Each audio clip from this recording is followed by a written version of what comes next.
Welcome to life line. Cancer ఈ మాట వింటేనే చాలా మందికి టెన్షన్. క్యాన్సర్ వచ్చిందంటే సగం చచ్చిపోతుంటారు. అయితే చాలా మంది అనుకునేది ఏంటంటే క్యాన్సర్కి నివారణ ఏదైనా ఉందా, వ్యాక్సినేషన్ ఏదైనా ఉంటే బాగుంటుంది అని అనుకునే వాళ్ళు కూడా చాలా మంది ఉన్నారు. ఇదే అంశంపై ఈరోజు మనతో మాట్లాడడానికి Omega hospital chief surgical oncologist doctor Mohan Vamsi గారు మనతో పాటు ఉన్నారు. వారిని అడిగి మరిన్ని వివరాలు తెలుసుకుందాం.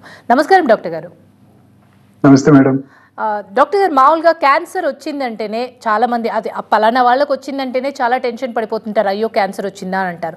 అసలు రాకుండా ఉండాలంటే ఎలాంటి జాగ్రత్తలు తీసుకోవాలంటారు? మేడం, క్యాన్సర్ రాకుండా ఉండాలంటే ముందు అసలు క్యాన్సర్ ఎందుకు వస్తుందో తెలుసుకుంటే దానికి నివారణ కూడా మనకి ఈజీగా అర్థమైపోతుంది. క్యాన్సర్ రావడానికి 2 కారణాలు ఉన్నాయండి. మోస్ట్ ఇంపార్టెంట్ ఎన్విరాన్మెంటల్ ఫ్యాక్టర్స్, అంటే మన చుట్టూ ఉండే మన లైఫ్ స్టైల్ని కాంప్రమైజ్ చేసే ఫ్యాక్టర్స్ అన్నమాట. రెండోది జెనెటిక్ ఫ్యాక్టర్స్. జెనెటిక్ ఫ్యాక్టర్స్ అనేవి చాలా తక్కువ రోల్ ప్లే చేస్తాయి. ఉదాహరణకి ఒక చిన్న ఎగ్జాంపుల్, ఆంజెలినా జోలీ పేరు వినే ఉంటారు, ఫేమస్ హాలీవుడ్ మూవీ హీరోయిన్. వారి తల్లి గారికి ట్రిపుల్-నెగటివ్ బ్రెస్ట్ క్యాన్సర్ ఉందని వారు ముందుగానే BRCA1 BRCA2 అనే జెనెటిక్ టెస్టింగ్ చేయించుకొని అది పాజిటివ్ ఉండేది వారికి. అందుకని క్యాన్సర్ రాకముందే 2011లోనే 13 years బ్యాక్ వారు 2 బ్రెస్ట్లు 2 ఓవరీలు తీయించేసుకున్నారు. ఎందుకంటే ఆ BRCA1 BRCA2 పాజిటివ్ ఉంటే hereditary breast ovarian cancer syndrome అంటారు. ఆ సిండ్రోమ్ ఉండే వాళ్ళలో 100% life time risk of developing breast cancer, ఒక 70% risk of developing ovarian cancer. అందువల్ల వారు ముందుగానే 2 తీయించేసుకున్నారు, 2 బ్రెస్ట్లు 2 ఓవరీస్ కూడా. అలా మన మధ్యనే హంసానందిని అనే మన తెలుగు మూవీ ఆర్టిస్ట్ కూడా అనౌన్స్ చేశారు, వారు కూడా BRCA1 పాజిటివ్ ఉందని. సో వారు కూడా ఈ 2 ఆపోజిట్ బ్రెస్ట్ లోను 2 ఓవరీస్ లోను వచ్చే అవకాశాలు చాలా ఎక్కువగా ఉంటాయన్నమాట.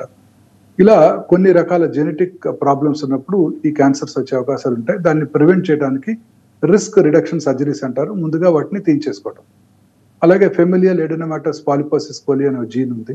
అది ఉన్న వాళ్ళలో చిన్న వయసులోనే మొత్తం కోలన్ నిండా కూడా క్యాన్సర్స్ వచ్చే పాలిప్స్ వస్తాయి, అలాగే క్యాన్సర్స్ కూడా వచ్చే అవకాశాలు ఉంటాయి. వాళ్ళకి ప్రొఫైలాక్టిక్ గా టోటల్ ప్రాక్టోకోలెక్టమీ చేసేస్తుంటాం అనమాట.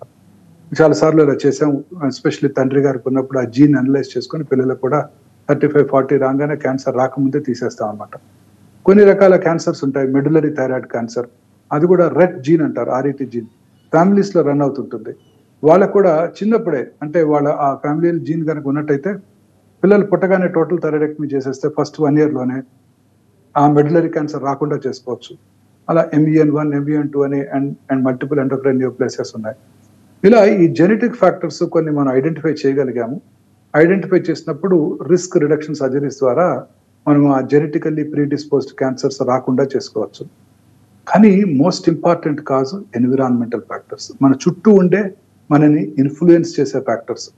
అందులో చాలా రకరకాల ఫ్యాక్టర్స్ ఉన్నాయి, ఒకటి తర్వాత డిస్కస్ చేద్దాం. అందులో ముఖ్యమైనది డైట్ అండి, వెరీ ఇంపార్టెంట్.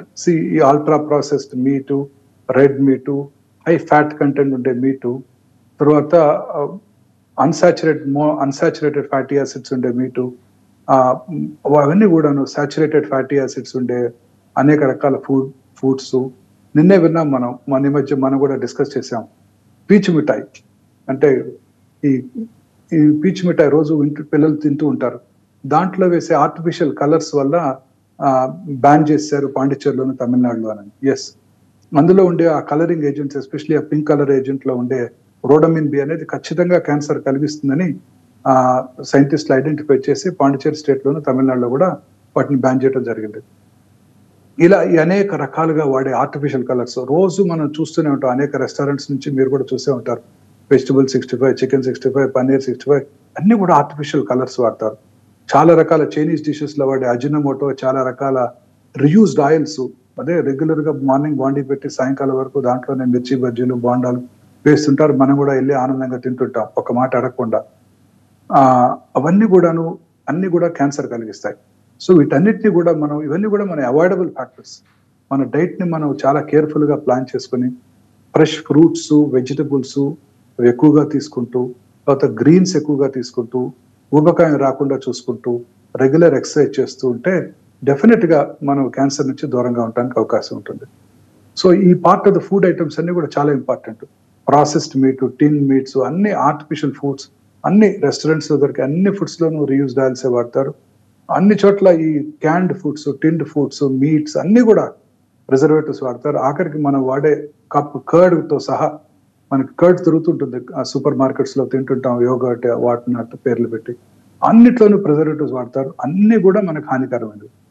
న్యాచురల్ ఫుడ్స్ మనం కనుక తీసుకోగలిగితే, ఫ్రెష్ ఫుడ్స్ తీసుకోగలిగితే, అలాగే microwave foods, Teflon coated pans మీద వేసే దోశలు, ఇతర ఐటమ్స్ ఇవన్నీ కూడా మనకి డేంజరస్.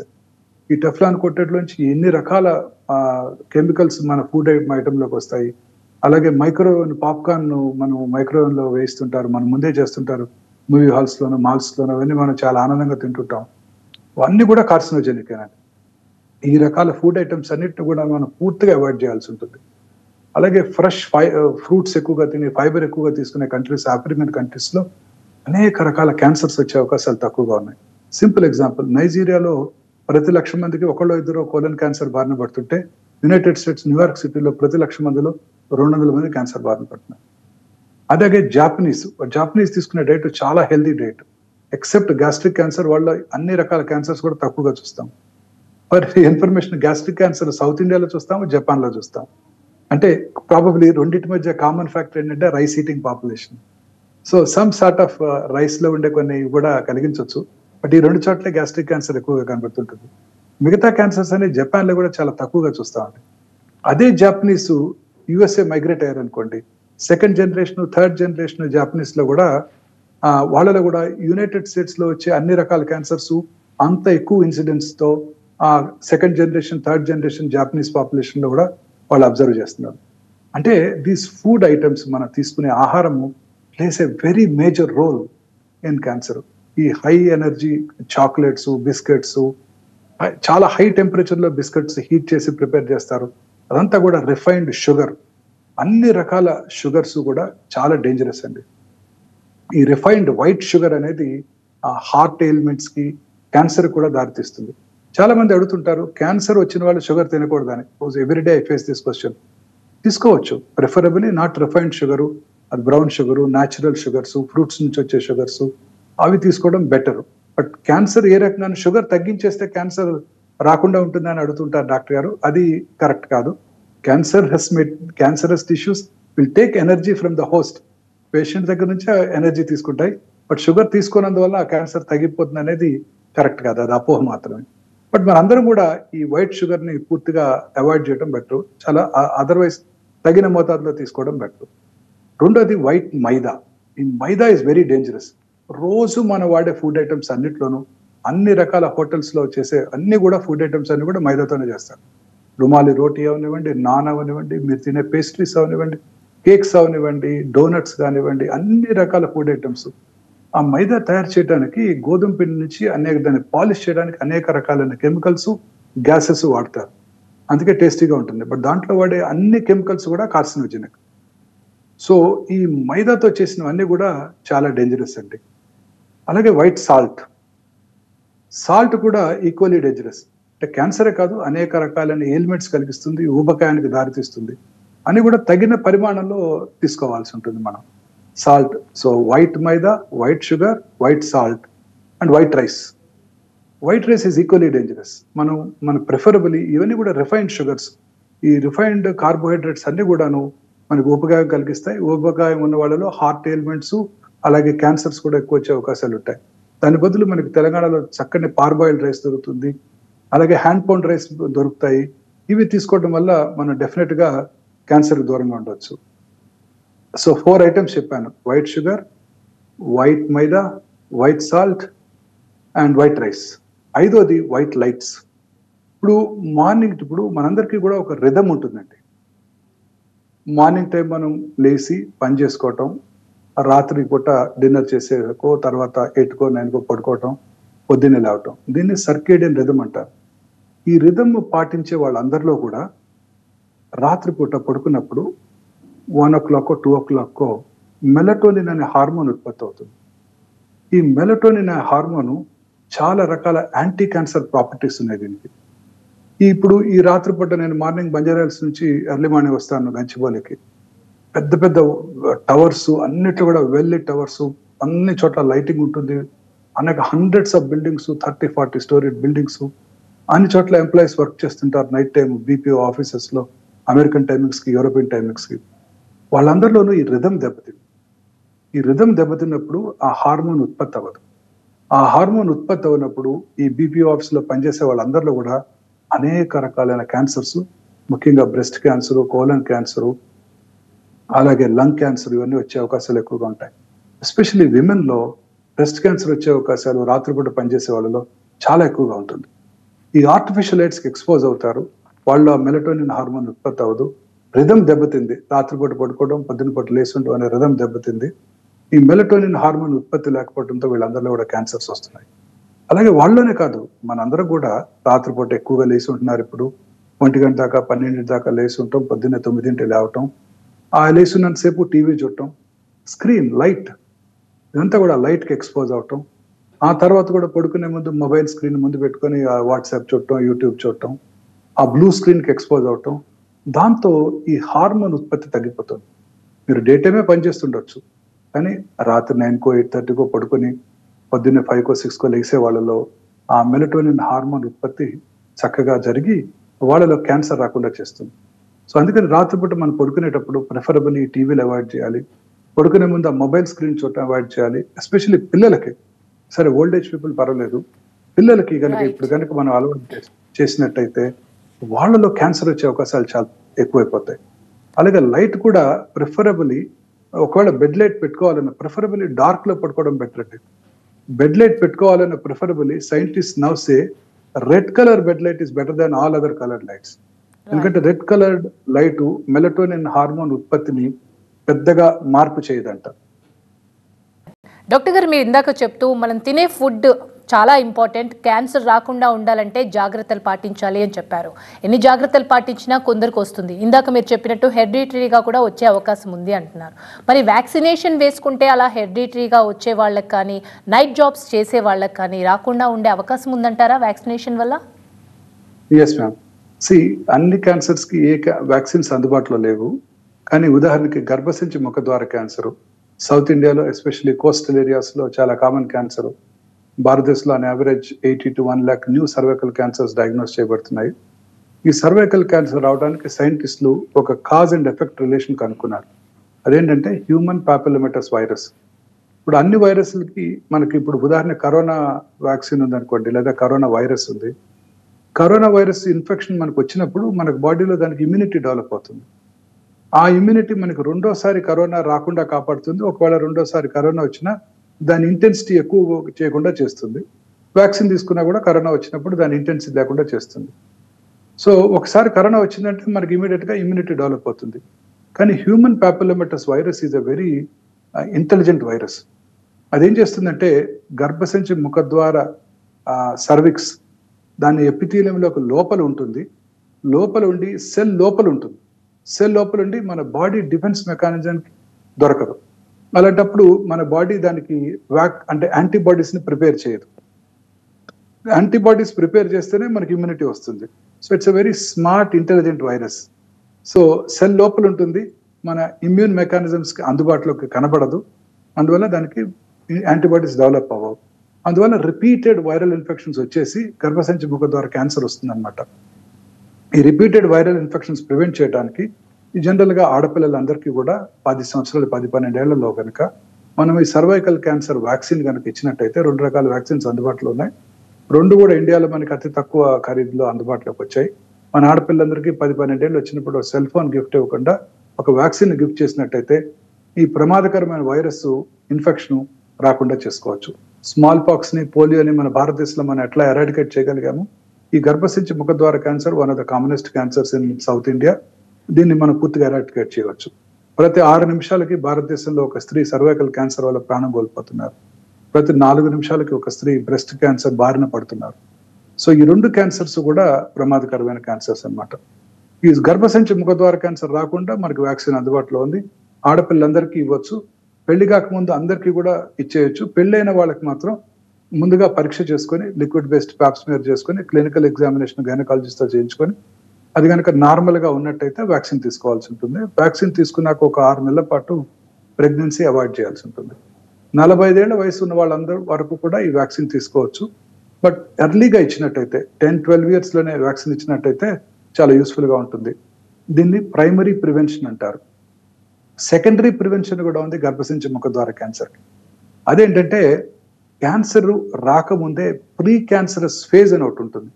అది చాలా ప్రొలాంగ్డ్ గా ఉంటుంది గర్భసించు ముఖద్వార క్యాన్సర్లో.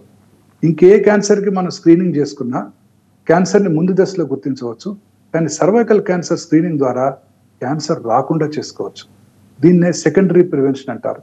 సో ప్రతి స్త్రీ కూడా వన్స్ దే గెట్ మ్యారీడ్ సంవత్సరానికి ఒకసారి ఒక 3 ఏళ్ల పాటు ప్యాప్స్మియర్ చేసుకోవటం, ఆ తర్వాత సౌత్ ఇండియన్ కోస్టల్ ఏరియాస్లో అయితే సంవత్సరానికి ఒకసారి వారి గైనకాలజిస్ట్ని సంప్రదించడం, లేడీ డాక్టర్తో పరీక్ష చేసుకోవటం, ఆ తర్వాత సంవత్సరానికి ఒకసారి పరీక్ష చేసుకున్నప్పుడే ఒక చిన్న ప్యాప్స్మియర్ చేసుకున్నట్టయితే ఈ క్యాన్సర్ రాకముందే దాన్ని పసిగట్టవచ్చు. రాకముందే మనం పసిగట్టినట్టయితే దానికి ట్రీట్మెంట్ చేయడం ద్వారా, సర్జరీ చేయడం ద్వారా మనం క్యాన్సర్ రాకుండా చేసుకోవచ్చు. మిగతా క్యాన్సర్లో మనకి అడ్వాంటేజ్ లేదు. బ్రెస్ట్ క్యాన్సర్ స్క్రీనింగ్ చేస్తే క్యాన్సర్ ఎర్లీగా గుర్తిస్తాం, ప్రాస్టేట్ క్యాన్సర్ స్క్రీనింగ్ చేస్తే ప్రాస్టేట్ క్యాన్సర్ ఎర్లీగా గుర్తిస్తాం పురుషుల్లో. కానీ ఈ ఒక్క క్యాన్సర్ని మాత్రం స్క్రీనింగ్ చేసుకోవడం ద్వారా క్యాన్సర్ని నివారించవచ్చు. సో ఇది చాలా important. Commonest cancer in south Indian men, especially coastal areas of Tamil Nadu, Andhra Pradesh, ఒరిస్సాల్లో ఈ క్యాన్సర్ చాలా ఎక్కువగా చూస్తుంటాం. ఎంటైర్ సౌత్ ఇండియాలోనే cancer incidence, carcinoma cervix incidence ఎక్కువగా ఉంటుంది. సో దీనికి మనం వ్యాక్సిన్ తీసుకోవడం ద్వారా క్యాన్సర్ రాకుండా చేయవచ్చు. అలాగే స్క్రీనింగ్ ప్రోగ్రాంలో చేరటం ద్వారా క్యాన్సర్ని నివారించవచ్చు. ఇంకొక important cancer hepatocellular carcinomas, liver cell cancer. ఇవి జనరల్గా హెపటైటిస్ బి వైరస్ ఇన్ఫెక్షన్ వల్ల వస్తుంటాయి. సో ఈ వైరస్కి మనం వ్యాక్సిన్ తీసుకోవడం ద్వారా ఈ హెపటైటిస్ బి ఇన్ఫెక్షన్ ప్రివెంట్ చేయవచ్చు. ఫార్చునేట్లీ మన government of India universal immunization ప్రోగ్రాంలో మన పిల్లలందరికీ ఇప్పుడు ఈ వ్యాక్సిన్ ఇవ్వటం వల్ల ఈ క్యాన్సరు, ఈ హెపటైటిస్ బి క్రానిక్ ఇన్ఫెక్షన్, అలాగే హెపటైటిస్ బి రాకుండా చేసుకోవడానికి అవకాశం ఉంటుంది. రాకుండా ఉన్నట్టయితే క్రానిక్ లివర్ డిసీజ్ని అవాయిడ్ చేయవచ్చు. క్రానిక్ లివర్ డిసీజ్ లేకుండా ఉన్నట్టయితే హెపటోసెల్యులార్ క్యాన్సర్ని కూడా మనం ప్రివెంట్ చేయవచ్చు. మిగతా ఏ రకాలైన క్యాన్సర్స్ కూడా వ్యాక్సిన్స్ ఇప్పటి వరకు అందుబాటులో లేవు. అండ్ ఫ్యూచర్లో ఎస్పెషల్లీ ఈ ఎంఆర్ఎన్ఏ టెక్నాలజీ, ఇప్పుడు మన కరోనా వైరస్కి ఫైజర్ కంపెనీ ఎంఆర్ఎన్ఏ వ్యాక్సిన్ చేసింది. ఆ ఎంఆర్ఎన్ఏని సంగ్రహించి ఆ వైరస్లోంచి ఆ పార్టికల్ అలాంటి పార్టికల్ తయారు చేసి అది మన బాడీలోకి ఇంజెక్ట్ చేసినట్టయితే దానికి యాంటీబాడీస్ డెవలప్ అవుతాయి. ఫ్యూచర్లో వ్యాక్సిన్స్ మనకి రాకుండా చేయటానికి, అలాగే వచ్చిన క్యాన్సర్స్కి ట్రీట్మెంట్ కూడా ఉపయోగపడబోతున్నాయి. అంటే క్యాన్సర్ యాంటీజెన్ లాగా ఈ ఎంఆర్ఎన్ఏ పార్టికల్ తయారు చేసి మన బాడీలో ఇమ్యూనిటీని పెంపొందించడం ద్వారా అది ప్రాపర్గా వెళ్ళి క్యాన్సర్తో ఫైట్ చేస్తుంది. చాలా రకాలైన స్టడీస్ ఇప్పటికే అందుబాటులో ఉన్నాయి. ఎస్పెషలీ గ్లయోబ్లాస్టోమాకి వైరస్ పార్టికల్ తయారు చేసి, యాంటీజెన్ తయారు చేసి దానికి వ్యాక్సిన్ కూడా చేస్తున్నారు. ఆ బ్రెయిన్ క్యాన్సర్లో అనేక రకాలైన ఎక్స్పెరిమెంటల్ స్టేజెస్లో ఉన్నాయి. బట్ ఫ్యూచర్లో ఈ వ్యాక్సిన్స్ మనకి క్యాన్సర్ రాకుండా చేయడానికే కాకుండా వచ్చిన క్యాన్సర్ని ట్రీట్ చేయడానికి కూడా ఆ పర్టికులర్ ఇండివిజువల్లో ఉపయోగపడతాయి. సో ఇది మనకి చాలా ఉపయోగపడబోతుంది. ఇదే కాకుండా క్యాన్సర్ రావడానికి ఇంకొక మోస్ట్ ఇంపార్టెంట్ కారణం దూర అలవాట్లు, టొబాకో స్మోకింగ్. టొబాకోని ఏ రకంగా యూజ్ చేసినా, స్మోకింగే కాదు, స్మోక్ చేస్తే 6 సెకండ్స్లో టొబాకోలో ఉండే 400 to 500 కార్సినోజెన్స్ అంటే క్యాన్సర్ కారక పదార్థాలు మన బ్లడ్లోకి వెళ్ళిపోయి శరీరంలో ఊపిరితిత్తుల్లోనూ, స్వరపేటికలోనూ, ఓరల్ క్యావిటీలోనే కాకుండా శరీరంలో ఇతర భాగాల్లో కూడా క్యాన్సర్ కలిగిస్తుంది. ఎస్పెషల్లీ యూరినరీ బ్లాడరు, గర్భసించ ముఖద్వార క్యాన్సర్ కూడా స్మోకింగ్ చేసే ఉమెన్లు ఎక్కువగా చూస్తుంటాం. సో ఈ దూర అలవాట్లు అనేది దూరంగా ఉండాలి. చాలాసార్లు స్మోక్లెస్ టొబాకో అంటే గుట్కా, ఖైని, తంబాకు అనేక రకాల రూపాల్లో అనేక ఏరియాస్లో ఈ టొబాకోని కన్జ్యూమ్ చేస్తుంటారు. చాలా మంది అడుగుతూ ఉంటారు నన్ను పేషెంట్స్, నేను నోట్లోనే తింటాను, దాన్ని చూ చేస్తాను, దాన్ని ఇంజెస్ట్ చేయను, పూసేస్తాను, మరి నాకు ఎలా వస్తుందని అడుగుతుంటారు. నోట్లో పెట్టుకున్నా కూడా విత్ ఇన్ ఫ్యూ సెకండ్స్లోనే నోటిలో ఉండే మ్యూకస్ మెంబ్రెయిన్ నుంచి ఆ టొబాకోలో ఉన్న క్యాన్సర్ కారక పదార్థాలు అబ్జార్బ్ చేయబడి నోట్లోనే కాకుండా శరీరంలో ఇతర భాగాల్లో కూడా క్యాన్సర్ కలిగించగలవు. సో ఇది చాలా ఇంపార్టెంట్. అలాగే స్మోక్లెస్ టొబాకో కూడా డేంజరస్సే. తర్వాత ఈ సిగరెట్స్ అని వాడుతున్నారు, నికోటిన్ సిగరెట్స్, అవి కూడా నికోటిన్ కూడా క్యాన్సర్ కలిగించగలదు. సో అవి కూడా మనకి యూస్ఫుల్, దాన్ని ఏ రకంగానూ వాడకూడదు అనమాట. దాంతోపాటు ఆల్కహాల్, ఈ ఆల్కహాల్ తీసుకునే వాళ్ళలో కూడా అనేక రకాలైన క్యాన్సర్స్ వచ్చే అవకాశాలు ఎక్కువగా ఉంటాయి. ఈసోఫేజియల్ క్యాన్సరు, అలాగే oral cavity cancers, stomach cancer, అనేక రకాలైన cancers, colon cancer, definitely colon cancer number of drinks ఎక్కువ అయిపోతుంది, కోలన్ క్యాన్సర్ వచ్చే అవకాశాలు ఎక్కువైపోతాయి.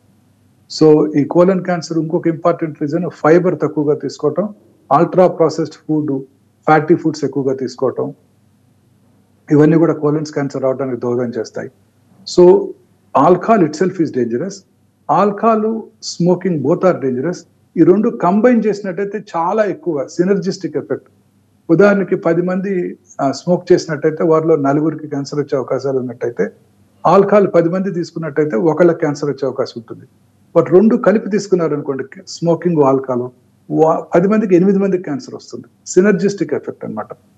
సో చాలా మంది స్మోక్ చేస్తూ ఆల్కహాల్ తీసుకుంటారు, వాళ్ళలో ఈ క్యాన్సర్ వచ్చే అవకాశాలు చాలా ఎక్కువగా ఉంటాయి. సో అన్ని రకాల దురలవాట్లకి దూరంగా ఉండటం చాలా ఇంపార్టెంట్. సో ఈ దురలవాట్ల వల్ల అనేక రకాలైన క్యాన్సర్స్ మనం చూస్తున్నాం. సౌత్ ఇండియాలో కనిపించే అన్ని రకాల క్యాన్సర్స్ కూడా మనకి స్మోకింగ్ కనుక అవాయిడ్ చేసినట్టయితే 40% of the cancers in south Indian men can be prevented, నివారించడానికి అవకాశం ఉంది. ఇవాళ మన government of India takes a decision to ban entire tobacco in the country. ఒక 20 years లో 40% decreased incidence of cancers in south Indian men మనం notice చేయగలుగుతాం. Right, thank you so much doctor గారు. క్యాన్సర్ రాకుండా ఉండాలంటే వ్యాక్సినేషన్ ఎంత పాత్ర పోషిస్తుంది, అలాగే ఫుడ్ కూడా ఎలాంటి జాగ్రత్తలు తీసుకోవాలనే విషయాలు చాలా చక్కగా వివరించారు. Thank you so much doctor గారు. ఇవాళ లైఫ్ లైన్ చూస్తూనే ఉండండి, TV9.